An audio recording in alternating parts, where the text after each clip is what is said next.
大陆国家主席习近平礼拜三出席深圳经济特区成立40周年大会，却疑似身体为恙，频频咳嗽。自觉站在党和国家大局上想问题、办事情。由于演说是现场直播，习近平只要一咳嗽，央视就刻意把镜头转到台下，但背后还是能清楚听见他拿水杯咳嗽的声音。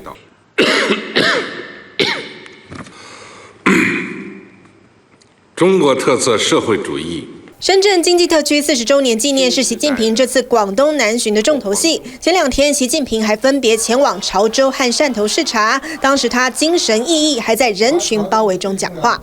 我这一次到广东来，就是进一步对国内外宣示，中国共产党领导中国人民会继续坚定不移地走改革开放的道路。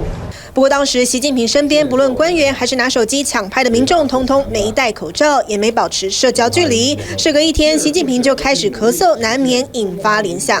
深圳坚持实行引进来和走出去。除了咳嗽话题，习近平上任以来，光到广东南巡就有3次。18大以后，第一站就是到的深圳，到了广东。第一次是2012年时，习近平刚上任，特别选择和1992年邓小平类似的考察路线，宣示拼经济。第2次是2018年大陆改革开放40周年以及港珠澳大桥开通，再来才是這次的深圳經濟特區成立40年，每一次都和經濟有關。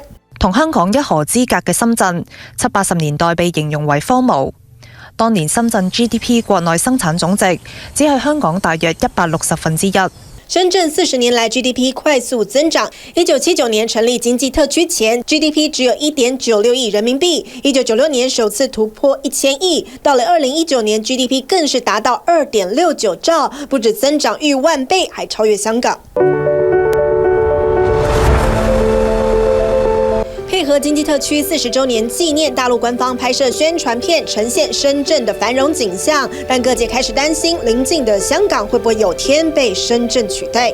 深圳开通的国际集装箱班轮航线219条，通往100多个国家和地区的300多个港口，外贸出口总额连续27年居全国大中城市首位。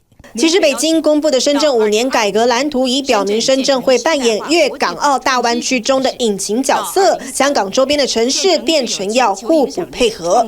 未來去中山去唐山咁咁你香港點呢？咁樣係咪？咁你唔會經過葵涌貨櫃碼頭㗎啦嘛？肯定係咪？都未必會經過赤鱲角機場㗎啦。過去我生產嘅嘢，我要符合歐盟嘅標準，我買歐洲、美國標準，而家可能要我哋國標。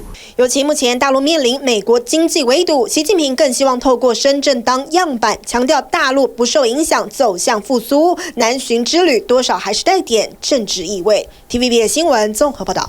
網上看新聞，請下載 TVBS App 或直接按訂閱 TVBS 新聞頻道。